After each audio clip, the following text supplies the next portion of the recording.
यशवर्धन मेहरा के जाने के बाद रुद्र अकेले एक कुर्सी पर बैठा और खिड़की से बाहर का नजारा देखते हुए गुमसुम हो गया। इस समय रुद्र को आखिरकार पूरी सच्चाई समझ में आ गई थी, लेकिन उसके मन में खिन्नता थी।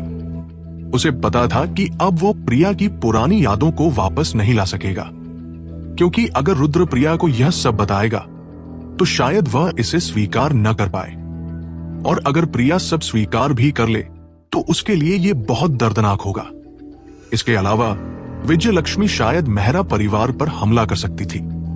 उस समय रुद्र केवल यह देख सकता था कि प्रिया हर दिन दर्द में जीती रहे, और ये वो नहीं चाहता था। लेकिन अगर वह प्रिया को यह सब न बताए और उसकी खोई हुई यादें वापस न पाए तो वो और भी ज्यादा जानकारी पा सकता था। भविष्य में प्रिया के जीवन में रुद्र की क्या पहचान होगी, किसी भी हालत में मैं उसे दर्द में नहीं जीने दूंगा। रुद्र ने धीरे से आह भरी, फिर अपना फोन निकालकर कणिका को कॉल किया। रुद्र, प्रिया के बारे में कोई खबर है? कणिका ने जल्दी से कॉल उठाई और उत्साहित होकर पूछा। कणिका, चीजें थोड़ी जटिल हो सकती है, रुद्र ने धीमी आवाज में कहा। क्या हुआ? कणिका ने चिंता भरे स्वर में पूछा। कणिका प्रिया की सबसे अच्छी दोस्त थी। अगर रुद्र उसे ये सब न बताए तो वह निश्चित रूप से बहुत परेशान होती। इसलिए रुद्र ने कणिका को सब कुछ विस्तार से बताया। सच्चाई जानकर कणिका चौंक गई। उसे उम्मीद नहीं थी कि प्रिया विजयलक्ष्मी की बेटी थी। फिर अब तुम्हारा अगला कदम क्या है? कणिका ने पूछा। मैं भी नहीं जानता, धीरे धीरे कदम बढ़ाते हैं, रुद्र ने बेरुखी से जवाब दिया। ठीक है, हालांकि प्रिया अभी हमें नहीं पहचान रही, लेकिन वह घर वापस लौट आई है। यह भी हमारे लिए अच्छी बात है ना? कणिका ने धीरे से कहा। रुद्र ने कणिका की बात सुनी और उसकी आंखों में अजीब सी चमक झलक गई। फिर वह जल्दी से बोला, कणिका, मुझे अभी कुछ करना है, बाद में बात करेंगे। ठीक है, कणिका ने जल्दी से सहमति दी। फोन काटने के बाद रुद्र बेकाबू होकर ऑफिस से बाहर भागा और निहाल को ढूंढा। उसने निहाल से पूछा, मिस्टर निहाल, हेलीकॉप्टर अभी भी यहाँ है? हाँ, क्या हुआ? निहाल थोड़ी देर के लिए ठिठक गए और पूछा, जल्दी करो और हेलीकॉप्टर को मुझे न्यू टाउन वापस ले जाने के लिए तैयार करो। रुद्र ने जल्दी से चिल्लाया। मिस्टर सिंघानिया, इतनी जल्दी क्यों? निहाल ने खड़े होकर पूछा। यह बहुत जरूरी है, तुरंत इसका इंतजाम करो, रुद्र ने भौहें चढ़ाते हुए कहा। ठीक है, निहाल ने सहमति दी और हेलीकॉप्टर पायलट से संपर्क करने के लिए फोन निकाला। 10 मिनट बाद रुद्र हेलीकॉप्टर में सवार हो गया। हेलीकॉप्टर में बैठते ही रुद्र ने रजनीश को कॉल किया और प्रिया का लोकेशन पूछा। थोड़ी देर पहले कणिका ने रुद्र को चेतावनी दी थी कि अगर विजयलक्ष्मी को पता चला कि रुद्र प्रिया की यादें वापस दिलाने में मदद कर रहा है तो विजयलक्ष्मी उसे दूर ले जा सकती है। रुद्र शायद प्रिया को फिर कभी नहीं देख पाए। यही वजह थी कि वह इतना बेचैन था और तुरंत न्यू टाउन लौटना चाहता था। वह यह सुनिश्चित करना चाहता था कि क्या प्रिया सच में चली गई है। इस समय रुद्र बहुत चिंतित था क्योंकि वह सोच रहा था कि प्रिया शायद पहले ही पुणे छोड़ चुकी थी। 1 घंटे बाद हेलीकॉप्टर रुद्र को प्रिया के विला के प्रवेश द्वार पर उतार दिया। पायलट की मदद से रुद्र रस्सी की सीढ़ी से हेलीकॉप्टर से उतर गया। फिर रजनीश की दी हुई जानकारी के आधार पर उसने प्रिया का विला ढूंढा, लेकिन जब रुद्र विला के दरवाजे तक पहुंचा तो देखा कि दरवाजा बंद था। रुद्र ने फोन निकालकर प्रिया को कॉल किया, लेकिन उसका फोन बंद था। रुद्र निराश हो गया क्योंकि उसे लगा कि प्रिया न्यू टाउन छोड़ चुकी है। पहले जब विजयलक्ष्मी ने प्रिया को ले जाने की कोशिश की थी तब रुद्र का दिमाग सिर्फ पितृत्व परीक्षण की रिपोर्ट में भरा था, इसलिए उसने ये संभावना नहीं सोची थी कि विजयलक्ष्मी प्रिया को दूर ले जा सकती है। रुद्र अकेले विला के प्रवेश द्वार पर बैठा असामान्य रूप से हताश महसूस कर रहा था। ये इसलिए था क्योंकि उसने उम्मीद नहीं की थी कि प्रिया को ढूंढने में इतनी मेहनत करने के बाद यही अंतिम परिणाम होगा। इस समय रुद्र इस तथ्य को बिल्कुल भी स्वीकार नहीं कर पा रहा था। वो कुछ भी समझ नहीं पा रहा था कि अब क्या करे। समय बीतता गया और रुद्र विला के सामने बैठा रहा, जैसे किसी चीज का इंतजार कर रहा हो। धीरे धीरे आसमान अंधेरा होने लगा। रुद्र को लगता था कि अब यहाँ और इंतजार करना बेकार होगा। उसे जल्दी प्रिया को ढूंढना था। आखिरकार प्रिया ज्यादा दूर नहीं गई होगी। रुद्र धीरे धीरे खड़ा हुआ और निहाल को कॉल करने के लिए फोन निकाला। लेकिन उसी समय रुद्र के कान में एक आवाज गूंजी। रुद्र ने सहज रूप से मुड़कर देखा और देखा कि वह प्रिया थी। इस समय प्रिया हैरान होकर उसकी ओर देख रही थी। रुद्र, ये सच में तुम हो? प्रिया ने मुंह खोला, लेकिन रुद्र तुरंत प्रिया की ओर दौड़ा और उसे जोर से गले लगा लिया। वो उत्साहित होकर चिल्लाया, प्रिया, तुम अभी भी यहां हो? ये शानदार है। तुमने मुझे डरा दिया। मुझे लगा कि तुम पहले ही न्यू टाउन छोड़ चुकी हो। तुमने कैसे जाना कि मैं न्यू टाउन छोड़ने वाली थी? प्रिया ने आश्चर्य से पूछा। उसकी बात सुनकर रुद्र तुरंत प्रिया को छोड़कर आश्चर्य से पूछा, क्या तुम सच में न्यू टाउन छोड़ने का प्लान कर रही थी?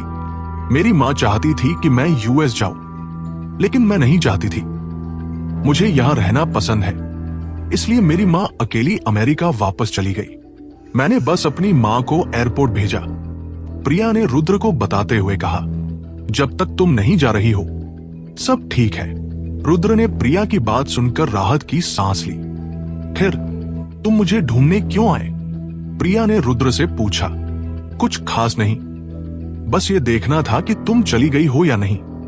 अच्छा हुआ कि तुम नहीं गई, रुद्र ने खुशी से प्रिया से कहा। रुद्र की बात सुनकर प्रिया हल्की मुस्कान के साथ बोली, क्या तुम सच में डर गए हो कि मैं तुम्हें छोड़ दूंगी? बिल्कुल, तुम मेरी फियांसी हो, रुद्र ने अनजाने में कहा, लेकिन वह अपना वाक्य पूरा नहीं कर सका। उसे पता था कि चाहे वो कुछ भी कहे, प्रिया उस पर विश्वास नहीं करेगी। अगर तुम भविष्य में न्यू टाउन छोड़ना चाहो तो क्या तुम मुझे बता दोगे? रुद्र ने प्रिया की ओर देखते हुए पूछा। ठीक है। प्रिया को महसूस हुआ कि रुद्र दिल से उसकी परवाह कर रहा है, इसलिए उसने गंभीरता से सिर हिलाया। बहुत अच्छा, अगर ऐसा है तो मैं अब निकलता हूं। प्रिया यहां होने की वजह से रुद्र का मूड साफ बेहतर हो गया। उसने हल्की हंसी के साथ कहा, ठीक है। प्रिया ने हल्के से सिर हिलाया। कुछ देर हिचकिचाने के बाद रुद्र पलटा और जाने ही वाला था। लेकिन जैसे ही रुद्र ने 2 कदम बढ़ाए, प्रिया ने अचानक पुकारा। रुद्र थोड़ी देर के लिए चौंका, फिर मुस्कुराते हुए प्रिया की ओर देखा और कहा, हाँ रुद्र, क्या तुम सच में मेरी फियांसी हो? प्रिया ने गंभीर होकर पूछा। रुद्र प्रिया की ओर देखकर कुछ क्षण के लिए स्तब्ध रह गया, फिर धीरे से बोला, आज की पैटर्निटी टेस्ट नहीं देखी तुमने, लेकिन वो टेस्ट केवल ये साबित कर सकती थी कि मैं अपनी मां की बेटी हूं। ये साबित नहीं कर सकती कि तुम मेरी फियांसी नहीं हो। इसलिए मैं अब तुम्हारा जवाब जानना चाहती हूं। प्रिया ने रुद्र की ओर मुस्कुराते हुए देखा। रुद्र ने गहरी सांस ली और निर्लिप्त स्वर में कहा, प्रिया, मैं 100% सुनिश्चित हूं कि तुम मेरी फियांसी हो। अगर मैं तुमसे झूठ बोलता तो मुझे बाहर जाते समय कार से कुचल दिया जाता।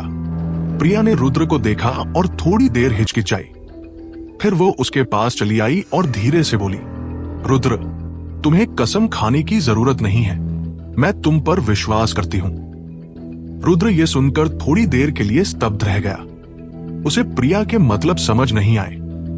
रुद्र, भले ही मुझे याद नहीं कि तुम कौन हो, लेकिन मुझे ऐसा लगता है कि मैं तुम्हें जानती हूं।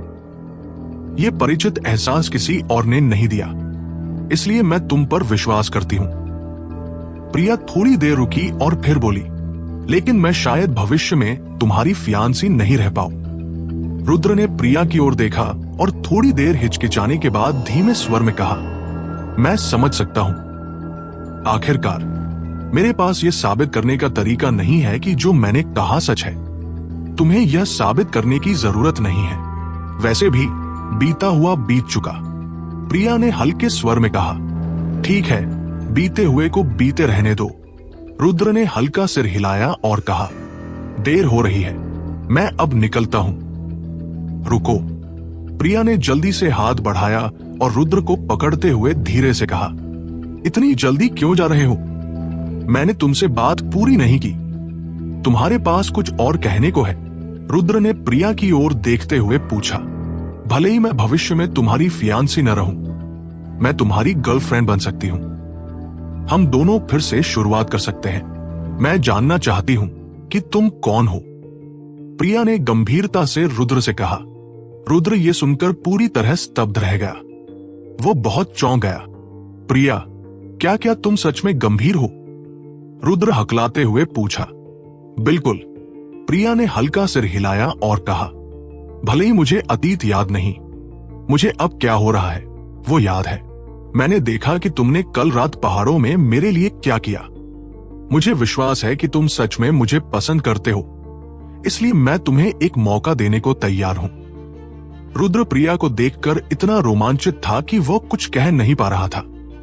इस क्षण रुद्र ने महसूस किया कि उसने जो खो दिया था वो वापस पा सकता है। उसे पहले निराशा थी, लेकिन उसने नहीं सोचा था कि प्रिया उसे दूसरा मौका देने को तैयार होगी। प्रिया ने देखा कि रुद्र वहां खड़ा चुप है और हल्की मुस्कान के साथ बोली, ठीक है, देर हो रही है, मैं अब आराम करने जा रही हूं। तुम्हें भी जल्दी घर जाना चाहिए। ठीक है, रुद्र ने जल्दी से सिर हिलाया। प्रिया ने रुद्र की ओर देखा और मुस्कुराई, फिर अपनी लंबी और गोरी टांगों के साथ विला में चली गई।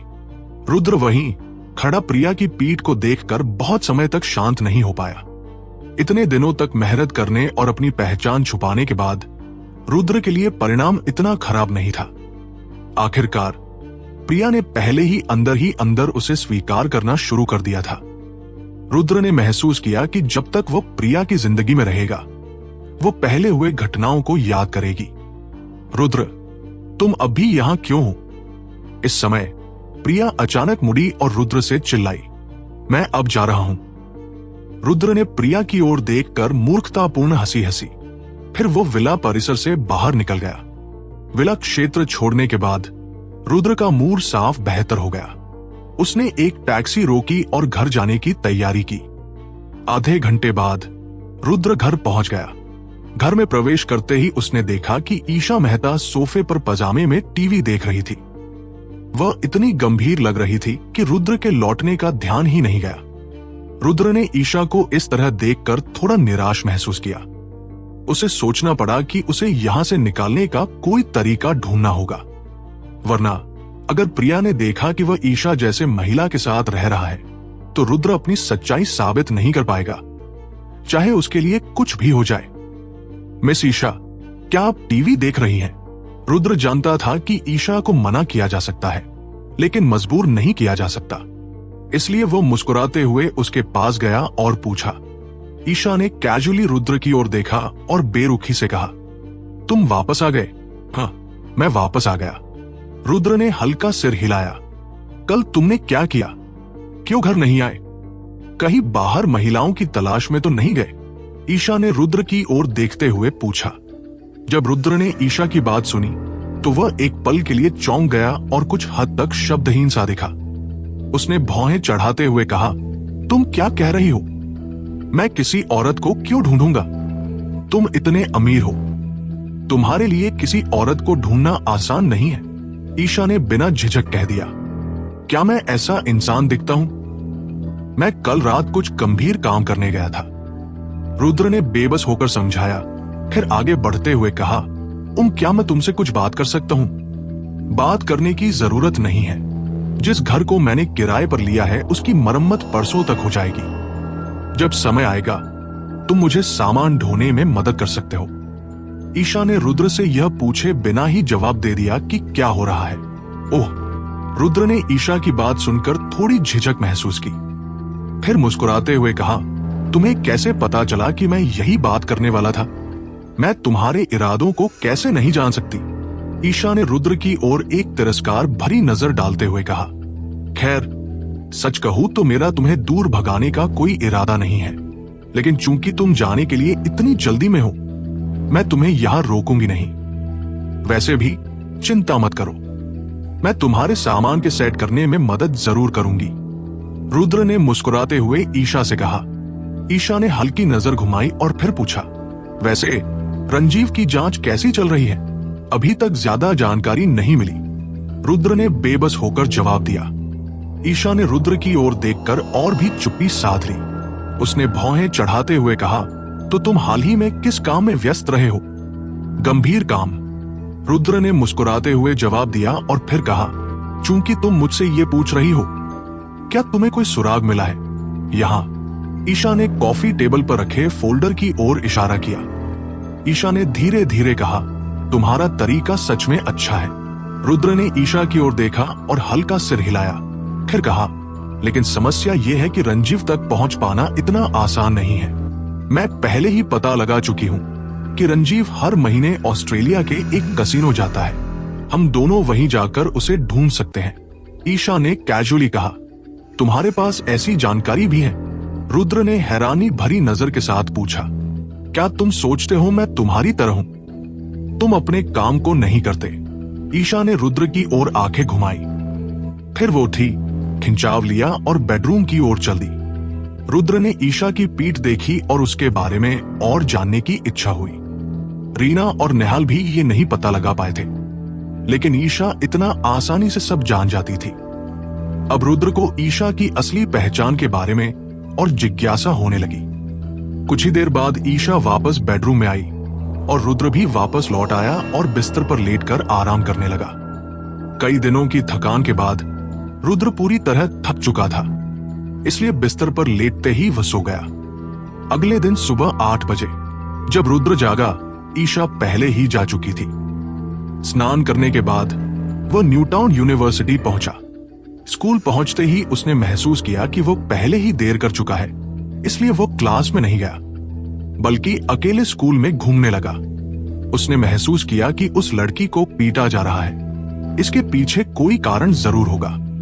अगर वो अंधाधुंध मदद करता तो सिर्फ परेशानी होती। मैं चाहती हूं कि वो शर्म से मर जाए। देखो क्या वो अब भी पुरुषों को बहकाने की हिम्मत करेगी।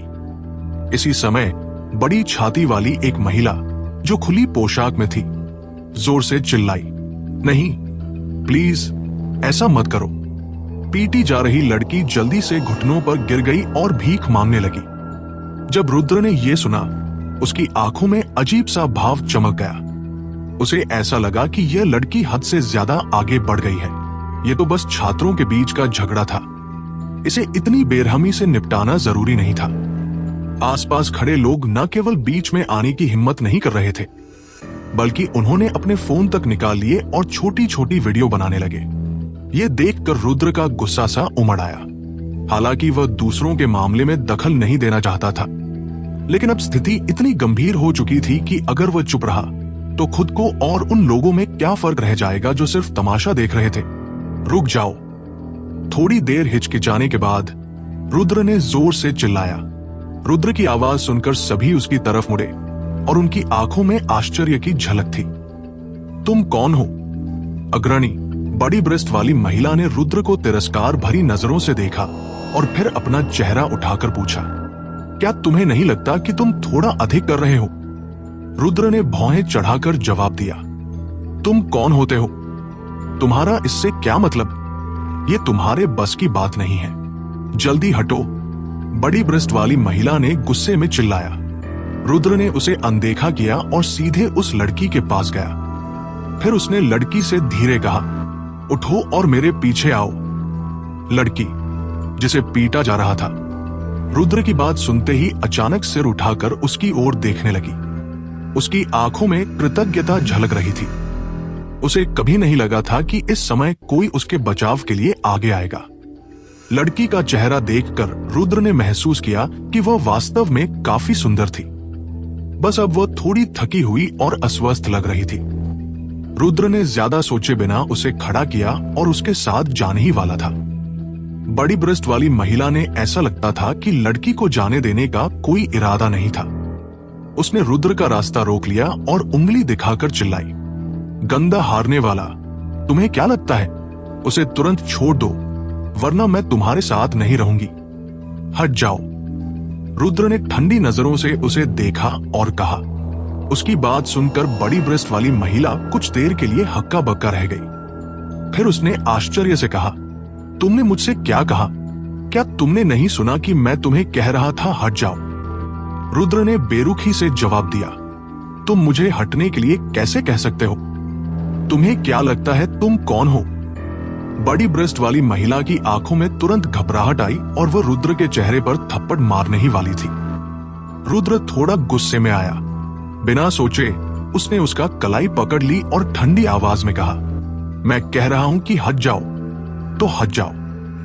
मैं तुम्हारे जैसी लड़की से नहीं लड़ना चाहता, समझी? लोगों, बड़ी ब्रेस्ट वाली महिला इस समय शर्मिंदा और गुस्से में थी। वो जोर से चिल्लाई। उसकी आवाज सुनकर उसकी दोस्तें तुरंत दौड़ी और रुद्र पर हमला करने लगी। रुक जाओ। लेकिन तभी एक मध्यम आयु वाले आदमी की आवाज आई। सभी उस तरफ मुड़े। रुद्र ने भी देखा कि यह आदमी न्यूटाउन यूनिवर्सिटी का डीन था। जब रुद्र पहली बार न्यूटाउन यूनिवर्सिटी आया था तब वह डीन से मिल चुका था। मध्यम आयु वाला आदमी जानता था कि रुद्र कोई साधारण छात्र नहीं है। न्यूटाउन यूनिवर्सिटी के प्रिंसिपल ने खास निर्देश दिए थे कि इस छात्र के साथ अच्छे से पेश आए। इससे पता चलता था कि रुद्र की पृष्ठभूमि कितनी डरावनी है। जब डीन ने रुद्र को देखा, उसकी आंखों में हल्की घबराहट झलक गई। लेकिन बड़ी ब्रेस्ट वाली महिला और उसकी दोस्तें डीन को देखकर डरती नहीं थी, क्योंकि उन्हें पता था कि वो उनके खिलाफ कुछ नहीं करेगा। अनीता, तुम और तुम्हारे दोस्त यहाँ क्या कर रहे हो? जल्दी से क्लास में जाओ। मध्यम आयु वाला आदमी बेधड़ चिल्लाया। मिस्टर निखिल, आप ये कैसे कह सकते हैं? बड़ी ब्रेस्ट वाली लड़की अनीता को उम्मीद नहीं थी कि कोई उसे इस तरह डांटेगा। वो भौहें चढ़ाकर पूछा। अनीता आमतौर पर अपने पिता के संबंधों का इस्तेमाल करके स्कूल में अन्याय करती थी, लेकिन आज किसी अज्ञात कारण से मिस्टर निखिल ने आते ही उसे सबक सिखा दिया। समझ गई, जल्दी से क्लास में जाओ, यहां कोई परेशानी मत करो। अनीता ने गहरी सांस ली। उसे आज मिस्टर निखिल में कुछ अलग लगा। उसने रुद्र की ओर देखा और धीरे से पूछा, तुम्हारा नाम क्या है? रुद्र सिंघानिया। रुद्र ने हल्के स्वर में जवाब दिया। ठीक है, रुद्र सिंघानिया, है ना? मैं अब क्लास जाऊंगी, लेकिन तुम दोनों संभल कर रहना। भविष्य में तुम्हारे साथ और मौके आएंगे। इतना कहकर अनीता अपने दोस्तों के साथ चली गई। अनीता को जाते देख रुद्र आगे बढ़ने ही वाला था। मिस्टर निखिल ने मूल रूप से इस मौके का फायदा उठाकर रुद्र के साथ अच्छा व्यवहार करने की सोची थी, लेकिन रुद्र पहले ही काफी दूर चल चुका था और आसपास अन्य छात्र भी देख रहे थे। इसलिए मिस्टर निखिल ने पीछा नहीं किया। तुम सब यहां क्यों खड़े हो? जल्दी से क्लास जाओ। शो देखने वाले छात्र मिस्टर निखिल की आवाज सुनकर ठहर गए। रुद्र ने देखा कि अब लगभग समय हो गया है, इसलिए वह भी क्लास लौटने वाला था। अरे हैंडसम, एक मिनट रुको। लेकिन तभी पीछे से आवाज आई। रुद्र ने मुड़कर देखा और पाया कि ये वही लड़की थी जिसे उसने अभी बचाया था। हाँ, रुद्र अपनी ठंडी नजरों के साथ रुका और लड़की की ओर देखा। धन्यवाद, अगर तुम नहीं होते तो शायद मैं। लड़की जल्दी से झुककर बोली और धन्यवाद दिया। कोई बड़ी बात नहीं, इसे दिल पर मत लो। रुद्र ने बेरुखी से जवाब दिया और आगे बढ़ गया। रुद्र ने बात खत्म की और क्लासरूम की ओर बढ़ता रहा, लेकिन थोड़ी दूर चलने के बाद उसने महसूस किया कि वह लड़की अभी भी उसके पीछे चल रही थी। रुद्र थोड़ा चकित हुआ। उसने धीरे से लड़की से पूछा, तुम अभी भी मेरे पीछे क्यों आ रही हो? तुम्हें क्लास में नहीं जाना था? आज मेरी क्लास नहीं है। लड़की जल्दी से जवाब दी। क्या तुम्हें तबीयत ठीक नहीं है? क्या मैं तुम्हें हॉस्पिटल भेज दूं? रुद्र ने थोड़ी देर रुककर पूछा। नहीं नहीं। लड़की ने रुद्र की बात सुनते ही हाथ हिलाया और धीरे से कहा, मेरे पास डॉक्टर के पास जाने के लिए पैसे नहीं हैं। और कुछ? रुद्र ने उलझन में पूछा। तुम्हारा नाम रुद्र सिंघानिया है, सही? लड़की ने रुद्र की ओर देखते हुए पूछा। हाँ। रुद्र ने हल्का सा सिर हिलाया। मेरा नाम स्नेहा है। अभी के लिए बहुत बहुत धन्यवाद, लेकिन मैं तुम्हें बताना चाहती हूँ कि अनीता और उनके लोग हल्के नहीं हैं। अभी तुमने मेरी वजह से उनका अपमान किया। वे तुम्हें आसानी से नहीं छोड़ेंगे। स्नेहा ने रुद्र से अपराध बोध के साथ कहा। कोई बात नहीं, वे मुझसे कुछ नहीं कर पाएंगे। रुद्र ने बेरुखी से जवाब दिया। फिर वो लड़की को गौर से देखने लगा और उलझन में पूछा, वैसे अभी उन लड़कियों ने तुम्हें क्यों मारा? तुमने उनका अपमान कैसे किया? स्नेहा ने रुद्र की बात सुनकर थोड़ी बेबस नजर की, फिर धीरे से बोली, मैं अनीता की फैकल्टी में ही हूं। उसे हमारे क्लास में एक लड़का पसंद है, लेकिन वह लड़का मुझे पसंद करता है। अनीता ने समझ लिया कि मैं उसे बहला रही हूं, इसलिए उसने कुछ लोगों को बुलाकर मुझे मारने भेजा। सिर्फ इसके लिए उसने तुम्हें पीटा। रुद्र सुनकर हैरान रह गया। अनीता का परिवार बहुत अमीर है। वह अक्सर स्कूल में भयानक काम करती रहती है। किसी को मारना उसके लिए सामान्य बात है। स्नेहा ने मजबूरी से कहा, क्या उसे लगता है कि पैसे होने के कारण वो किसी को भी मार सकती है? रुद्र ने गुस्से में कहा। फिर उसने फोन निकाला और स्नेहा की ओर देखा। मेरा नंबर अपने फोन में सेव कर लो। अगर कोई फिर तुम्हें परेशान करे, मुझे तुरंत कॉल करना।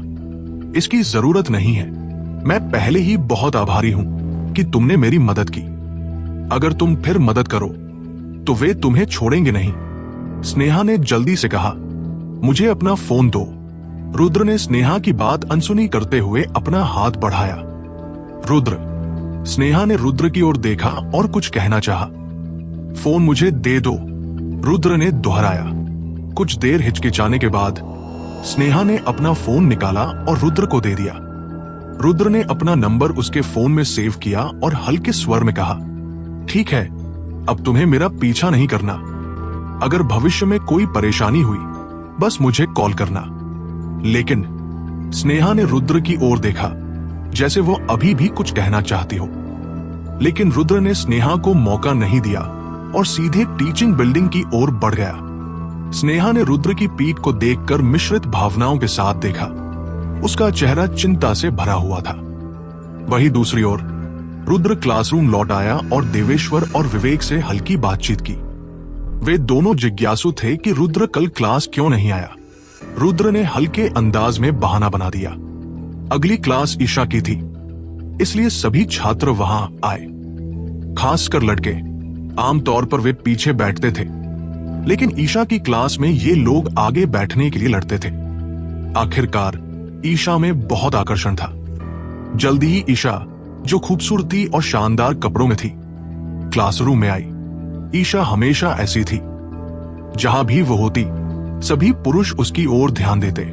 लेकिन रुद्र को ईशा में ज्यादा दिलचस्पी नहीं थी, क्योंकि वह जानता था कि वो कितनी खतरनाक हो सकती है। जो भी भविष्य में ईशा से शादी करेगा, उसका जीवन मुश्किल होगा। ईशा ने जैसे ही पोडियम तक पहुंची, तुरंत क्लास शुरू कर दी। लेकिन तभी क्लासरूम के दरवाजे पर बड़ी संख्या में लड़कियां दिखाई दी। अनीता यहाँ क्यों है? विवेक ने देखा कि उस समूह की अगुवाई बड़े आकार वाली महिला कर रही है और वो थोड़ा चौंक गया। उसने धीरे से कहा। रुद्र ने अनीता का नाम सुना और उसे कुछ जाना पहचाना लगा, इसलिए उसने ऊपर देखा और विवेक से कहा, ये मुझे ढूंढ रही होगी। ढूंढ रही है? विवेक रुद्र की बात सुनकर और भी चौंक गया। फिर उसने रुद्र से पूछा, भाई यहां मजाक मत करना। क्या तुम अनीता को जानते हो? मैं उसे नहीं जानता, लेकिन हमारे बीच कुछ झगड़ा हुआ है, रुद्र ने बेरुखी से जवाब दिया। असंभव। तुमने कब अनीता को नाराज किया? सुन लो, ये लड़की हल्की नहीं है। उसका पिता बेहद अमीर है और उसका भाई अंडरवर्ल्ड में है। स्कूल में इसे नाराज करना अच्छा नहीं होगा। विवेक ने चिंता से कहा, कोई बात नहीं। अगर उसने अभी क्लास में प्रवेश किया, मैं गारंटी देता हूं कि उसका अंत अच्छा नहीं होगा। रुद्र ने मुस्कुराते हुए कहा, तुम क्या बात कर रहे हो? विवेक ने संदेह से पूछा। तुम बाद में जान जाओगे, रुद्र ने हल्के स्वर में जवाब दिया और फोन में व्यस्त हो गया। वो अनीता की तरफ बिल्कुल ध्यान नहीं दे रहा था, क्योंकि उसे पता था कि अगर वह क्लास में आएगी तो उसका अंत दुखद होगा। तुम लोग क्या कर रहे हो? इस समय ईशा ने भी दरवाजे पर अनीता को देखा। उसने खींचते हुए अपनी भौहें तानी। ईशा को सबसे ज्यादा नफरत थी जब लोग उसकी क्लास में बाधा डालते थे। मैं किसी को ढूंढ रही हूं। अनीता ने ईशा को बिल्कुल नजरअंदाज किया और बेरुखी से जवाब दिया।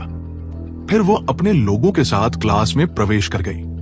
हम अभी क्लास कर रहे हैं, तुम बाद में ढूंढ सकती हो। अब तुम सब बाहर हो जाओ। शायद ये इसलिए था कि ईशा अभी न्यूटाउन यूनिवर्सिटी आई थी, इसलिए उसने अपना गुस्सा नियंत्रित रखा। उसने चिल्लाए बिना धीरे आवाज में कहा, मैं जो कर रही हूं वो तुम्हारे काम में नहीं आता। तुम अपनी क्लास जारी रखो और मैं जिसे ढूंढ रही हूं उसे ढूंढ लूंगी। अपना समय मत बर्बाद करो। अनीता ने ईशा को कोई सम्मान नहीं दिया और बेरुखी से जवाब दिया। फिर उसने रुद्र को क्लास में देखा और उसकी ओर बढ़ी, बाहर निकलो। लेकिन अनीता रुद्र तक पहुंच ही रही थी कि ईशा ने उसे रोकते हुए बहुत ठंडी आवाज में कहा, क्या कहा? अनीता सुनकर चौंक गई और ठहर गई। अनीता ने जब ईशा को उसे बाहर जाने के लिए कहते सुना तो उसके चेहरे पर बेहद गुस्सा आ गया। आखिरकार अपने पारिवारिक रसूख के दम पर अनीता हमेशा न्यूटाउन यूनिवर्सिटी में अपनी मनमानी करती थी और किसी की हिम्मत नहीं होती थी कि उसे छेड़े।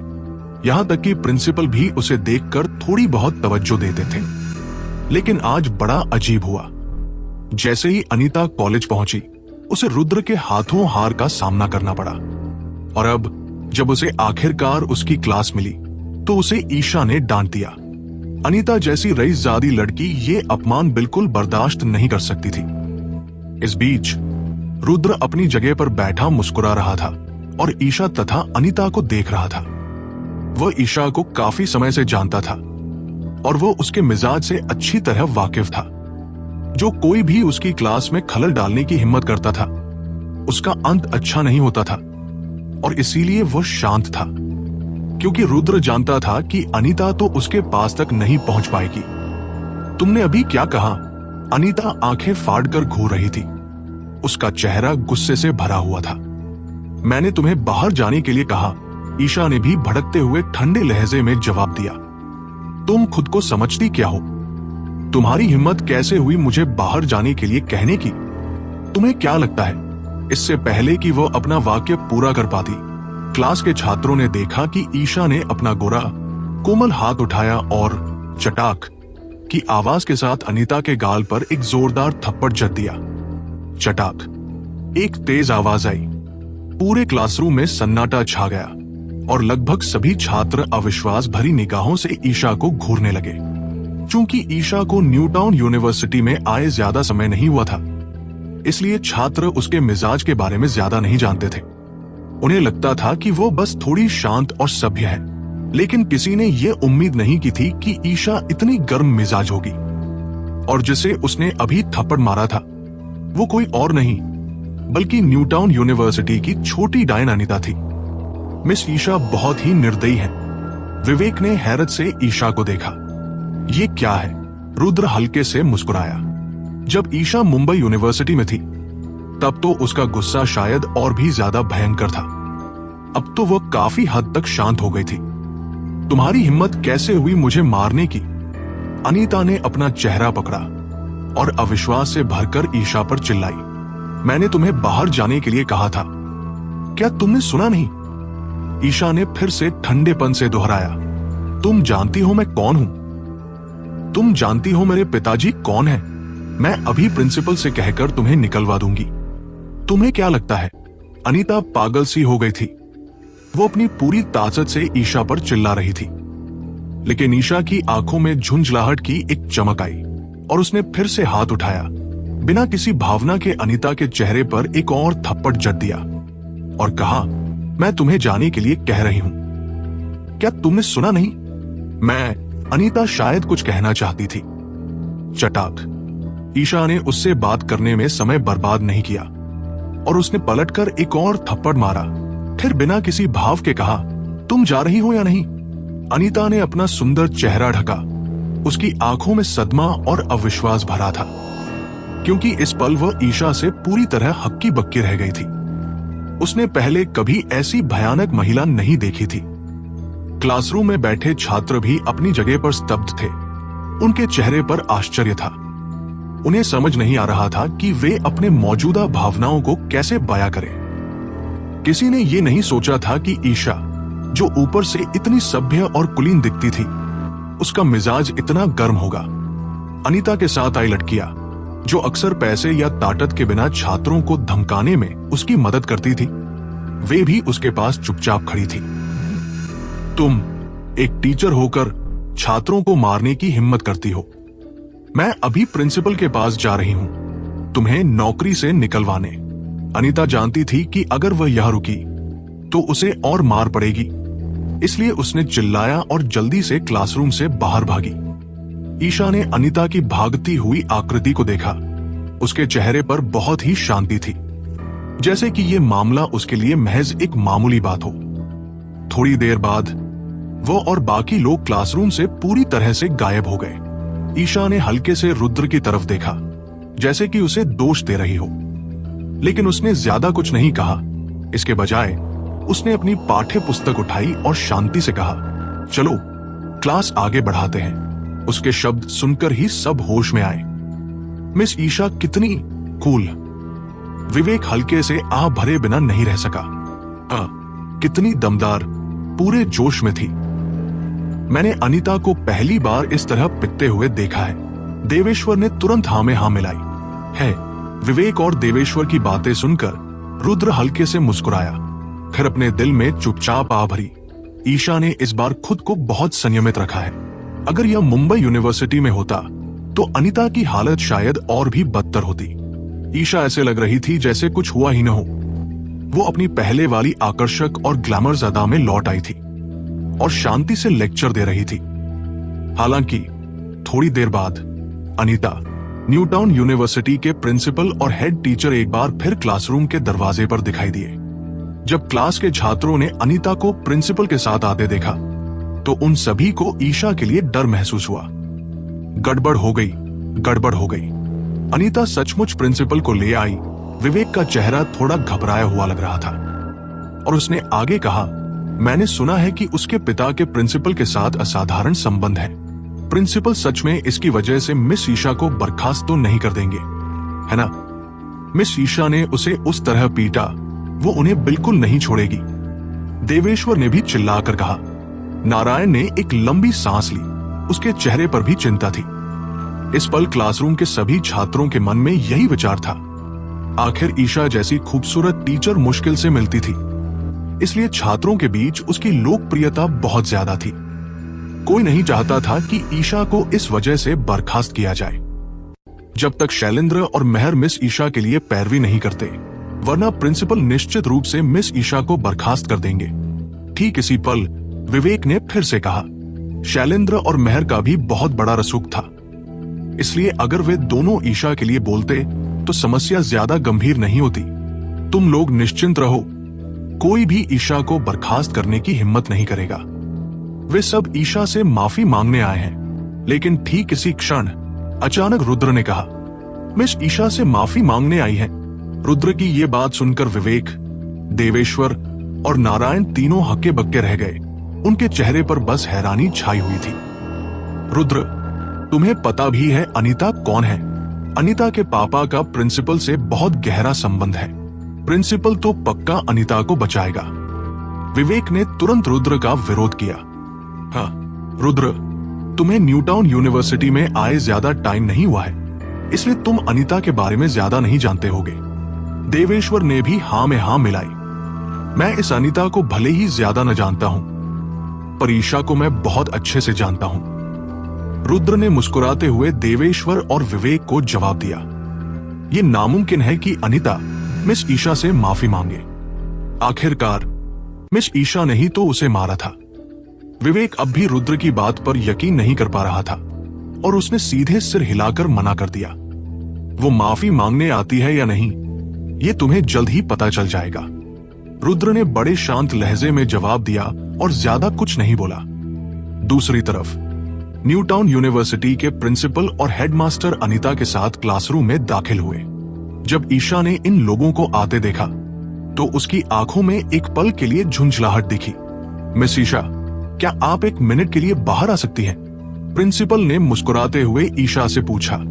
मेरी क्लास अभी खत्म नहीं हुई है, खत्म होने के बाद बात करते हैं। ईशा ने बड़े शांत तरीके से जवाब दिया। उसकी ये बात सुनकर क्लास में बैठे सारे स्टूडेंट सन्न रह गए।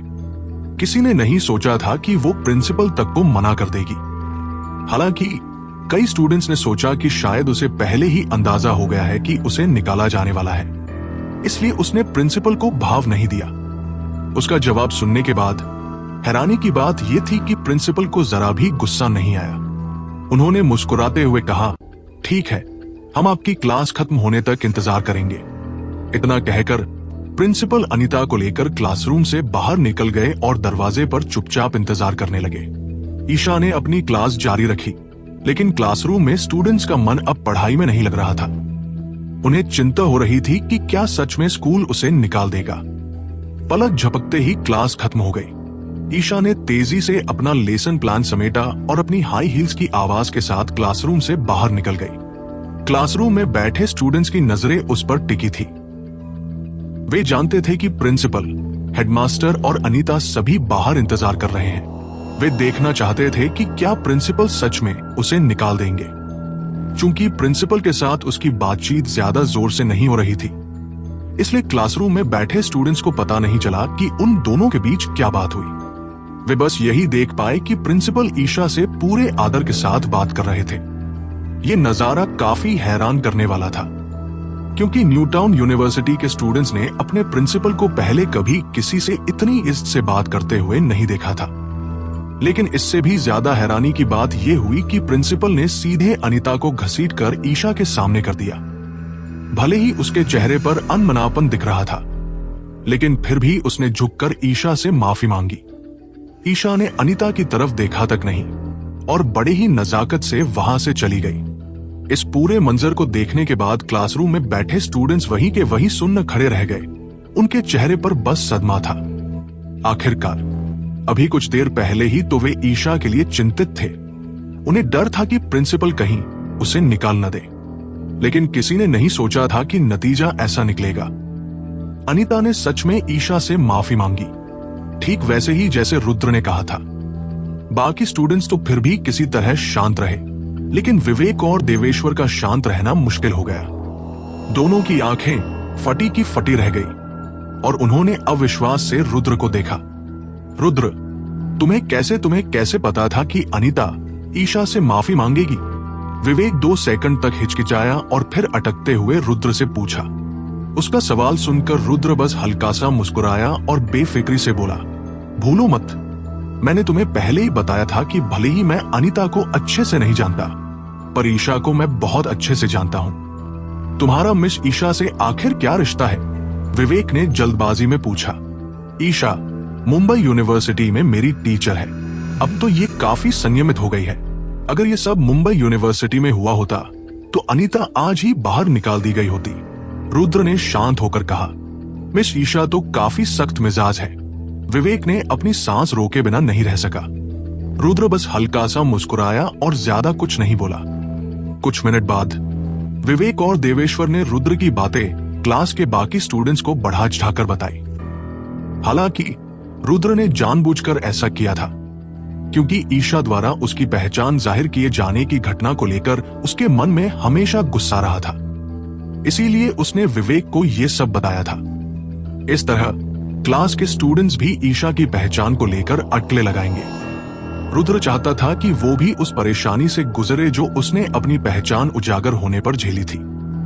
वाकई उसका तरीका बहुत असरदार था।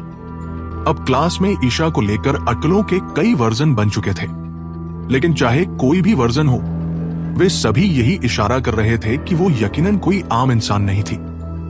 ईशा और अनीता का मामला खत्म होने के बाद रुद्र ने अपनी बाकी क्लासेस पूरी की और फिर प्रिया को बाहर खाने पर बुलाने की तैयारी की। आखिरकार कल ही तो उन्होंने अपना रिश्ता शुरू किया था, इसलिए उसे लगा कि लोहा गर्म है तभी वार कर देना चाहिए और अपने रिश्ते को अच्छे से बढ़ाना चाहिए। रुद्र ने अपना फोन निकाला और प्रिया का नंबर डायल किया। Ring ring. 2 रिंग के बाद उसने फोन उठाया और धीरे से पूछा, रुद्र, तुम्हें कुछ चाहिए था? प्रिया, क्या तुम आज रात फ्री हो? चलो बाहर खाना खाते हैं, उसने पूछा। आज रात? रुद्र की बात सुनकर वो एक पल के लिए हिचकिचाई। क्या हुआ? क्या तुम्हारा कोई प्लान है? उसने उसकी हिचकिचाहट को भांप लिया। कोई खास बात नहीं है, लेकिन आज रात मैं दोस्तों के साथ एक गैदरिंग में जा रही हूं। अगर तुम्हें कोई आपत्ति न हो तो तुम भी हमारे साथ आ सकते हो और मैं तुम्हें अपने दोस्तों से भी मिलवा दूंगी। प्रिया थोड़ी देर रुकी और फिर बोली, अगर तुम्हें बुरा लगे तो रहने दो, मैं कोई बहाना बनाकर गैदरिंग कैंसिल कर सकती हूँ। और तुम्हारे साथ खाने पर जा सकती हूं। नहीं नहीं, जब तुमने दोस्तों के साथ प्लान बना लिया है तो अब कैंसिल करना ठीक नहीं होगा। मैं तुम्हारे साथ आकर तुम्हारे दोस्तों से मिलूंगा, रुद्र ने झट से कहा। यह तो बहुत अच्छी बात है, शाम 6 बजे ट्रैवियो कॉर्पोरेशन आकर मुझे ले जाना, प्रिया ने खुशी से कहा। ठीक है, रुद्र ने सिर हिलाया और फिर फोन रख दिया। रुद्र को पता था कि प्रिया असल में 6 महीने पहले ही देश वापस आ गई थी। इस दौरान उसने यकीनन बहुत सारे नए दोस्त भी बनाए होंगे और रुद्र के पास ये एक अच्छा मौका था कि वो प्रिया की इन बीते 6 महीनों की जिंदगी को जान सके। चूंकि वे थोड़ी देर में एक पार्टी के लिए निकलने वाले थे, इसलिए रुद्र सीधे घर गया और नए कपड़े पहन लिए। ये आउटफिट सस्ता नहीं था, ये एक इंटरनेशनल लग्जरी ब्रांड का था जिसकी कीमत कम से कम 5 अंकों में होगी। कपड़े बदलने के बाद रुद्र घर से निकला, लेकिन नीचे आकर उसने देखा कि उसकी पोर्श अभी भी वहीं खड़ी थी, जैसे किसी ने उसे छुआ ही न हो। पता नहीं वो लड़की कहां चली गई। रुद्र ने धीरे से आह भरी और ज्यादा सोचा नहीं। उसने रिहायशी इलाके के बाहर एक टैक्सी पकड़ी और ट्रेवर कॉर्पोरेशन की ओर निकल गया। ट्रेवर कॉर्पोरेशन पहुंचकर उसने अपना फोन निकाला और प्रिया को कॉल किया। कुछ मिनटों बाद प्रिया एक ऑफिस लेडी यूनिफॉर्म में कंपनी से बाहर आई। वो लंबी और आकर्षक थी। स्कर्ट के नीचे मोजों में लिपटी खूबसूरत टांगे थी और उसने हाई हील्स पहन रखी थी। अपने बेहतरीन और सुंदर चेहरे के साथ वो बेहद खूबसूरत लग रही थी। भले ही रुद्र ने कई खूबसूरत औरतें देखी थी, पर उसकी नजरों में प्रिया हमेशा सबसे नाजुक और हसीन महिला रहेगी। जब प्रिया ने रुद्र को देखा तो उसे भी एक चमक महसूस हुई। आखिरकार रुद्र पहले कभी सजने संवरने का शौकीन नहीं रहा था, लेकिन हकीकत में उसकी शक्ल सूरत बहुत अच्छी थी। जरा सा भी तैयार हो जाए तो वह निश्चित रूप से एक हैंडसम लड़का बन जाएगा। प्रिया मन ही मन सोचने से खुद को रोक नहीं पाई। मैंने सोचा नहीं था कि रुद्र इतना भी हैंडसम हो सकता है। और फिर मुस्कुराते हुए बोली, रुद्र तुम आ गए। हाँ, रुद्र ने प्रिया की ओर धीरे से सिर हिलाया। प्रिया ने उससे कहा, मैंने अपने दोस्तों के साथ अपॉइंटमेंट लिया है, चलो कंपनी के गेट पर उनका इंतजार करते हैं। ठीक है, रुद्र राजी हो गया और उसने ज्यादा कुछ नहीं कहा। इस वक्त वो उन लोगों के बारे में जानने के लिए बहुत उत्सुक था जिनसे प्रिया अपनी याददाश्त खोने के दौरान मिली थी। कुछ मिनट बाद ट्रेवर कॉर्पोरेशन के प्रवेश द्वार पर कई लग्जरी कारें आकर रुकी। ये कारें उन अमीरजादों द्वारा चलाई जाने वाली भड़कीली स्पोर्ट्स कारों जैसी नहीं थी। ये सभी लो प्रोफाइल बिजनेस कारें थी जो एक परिपक्व और शांत एहसास दे रही थी। इन लग्जरी कारों से कई युवा बाहर निकले और प्रिया के पास इकट्ठे हो गए। बड़े गर्मजोशी से उसका अभिवादन करने लगे। प्रिया ने भी गर्मजोशी से जवाब दिया और रुद्र को इन लोगों से मिलवाया। रुद्र ने देखा कि ये सभी न्यू टाउन के बिजनेस एलिट माने जा सकते थे। ये इंद्रसेन जैसे अमीरजादे नहीं थे, बल्कि इन्हें अलग अलग प्रतिष्ठित परिवारों ने बहुत सोच समझकर तैयार किया था। उनके व्यक्तित्व बहुत परिपक्व थे और वे पहले से ही धीरे धीरे अपने पारिवारिक व्यवसायों को संभालने लगे थे। अंदाजा था कि वे जल्द ही पारिवारिक उद्योगों के वारिस बन जाएंगे। रुद्र समझ गया कि प्रिया ट्रेवर कॉर्पोरेशन के भविष्य के विकास के लिए ही इन लोगों से मिल रही थी। प्रिया, ये हैंडसम लड़का कौन है? लगता है हमने इसे पहले कभी नहीं देखा। तभी सूट पहने एक युवक ने प्रिया से पूछा। आखिरकार उनका सर्कल बहुत हाइन था और साधारण दूसरी पीढ़ी के अमीर बच्चे भी इसमें शामिल नहीं हो सकते थे। इसलिए स्वाभाविक रूप से बाकियों ने नए आए रुद्र पर ध्यान दिया। ये मेरा बॉयफ्रेंड है, रुद्र। प्रिया ने कुछ भी छिपाने का इरादा नहीं रखा और सीधे सीधे सबको बता दिया। प्रिया की बात सुनकर वहां मौजूद सभी लोग हक्के बक्के रह गए। उनके चेहरे पर बहुत हैरानी थी। बेशक कुछ लोगों ने जल्दी प्रतिक्रिया दी और गर्मजोशी भरी मुस्कान के साथ रुद्र का सक्रिय रूप से अभिवादन किया। हालांकि इतना सब कुछ अनुभव करने के बाद रुद्र स्वाभाविक रूप से बता सकता था कि उनकी आंखों में कहीं न कहीं हल्की सी तिरस्कार की भावना थी, लेकिन अब उसे इन चीजों की बिल्कुल भी परवाह नहीं थी। भले ही आज वो अच्छे से तैयार होकर आया था, पर उसके कपड़ों की कुल कीमत $50,000 से ज्यादा नहीं होगी। आम लोगों के लिए यह पहले से ही बहुत अच्छी बात थी, लेकिन अगर इन सच्चे दूसरी पीढ़ी के धनी व्यक्तियों के सामने रखा जाए तो इसकी कोई खास अहमियत नहीं थी। इसलिए प्रिया के दोस्त उसे बस एक आम आदमी मान रहे थे। बेशक ये लोग मन ही मन रुद्र को नीचा देख रहे थे, लेकिन फिर भी उनके चेहरे पर गर्मजोशी भरी मुस्कान थी और उनका व्यवहार बहुत दोस्ताना था, जिससे ऐसा लग रहा था कि वे सचमुच उसे दोस्त मान रहे हैं। फिर भी ये लोग समझ नहीं पा रहे थे कि रुद्र में ऐसी क्या खासियत है कि वो प्रिया जैसी देवी को पटाने में कामयाब रहा। मैंने सोचा नहीं था कि तुम्हारा पहले से ही बॉयफ्रेंड है। उसी पल एक युवक ने मुस्कुराते हुए प्रिया से कहा। प्रिया ने शांति से समझाया, मेरी और रुद्र की रिलेशनशिप कल ही शुरू हुई है। ओह, समझा। युवक ने सिर हिलाया, फिर आगे कहा, पता नहीं जब मिस्टर आर्थर को पता चलेगा तो उन्हें कैसा लगेगा। हाँ, मिस्टर आर्थर ने तुम्हें इतने लंबे समय तक चाहा और अंत में रुद्र ने बाजी मार ली। अगर मिस्टर आर्थर को यह खबर पता चली तो वो यकीनन बहुत दुखी होंगे। एक और युवक ने अपनी बात जोड़ी। दोनों की बातचीत सुनकर प्रिया की आंखों में हैरानी की एक हल्की सी झलक दिखाई दी। उसके चेहरे के भाव थोड़े बिगड़े हुए देखकर रुद्र खुद को रोक नहीं पाया और धीरे से उससे पूछा, आर्थर, ये मिस्टर आर्थर कौन है जिसके बारे में ये बात कर रहे हैं? आर्थर, वो न्यूटाउन के बैनर्जी परिवार से है और इतने समय से मेरा पीछा कर रहा है। प्रिया ने बेपरवाही से जवाब दिया। आर्थर? ये नाम सुनकर रुद्र कुछ देर के लिए रुक गया और उसकी आंखों में आश्चर्य की एक झलक दिखी, क्योंकि रुद्र को अचानक याद आया कि उन 4 वारिसों में जो अजय, इंद्रसेन और तेजस्विनी के बराबर थे, उनमें आर्थर नाम का कोई शख्स भी शामिल था और इस शख्स का बैकग्राउंड भी काफी असाधारण लगता था। लेकिन रुद्र ने कभी उम्मीद नहीं की थी कि चीजें इतनी इत्तेफाक से होंगी और आर्थर प्रिया का पीछा करने वाला निकलेगा। मिस्टर आर्थर की गाड़ी आ गई है। तभी सूट पहने एक युवक ने अचानक आवाज लगाई। ये सुनकर सबने अपनी गर्दनें घुमाई और देखा।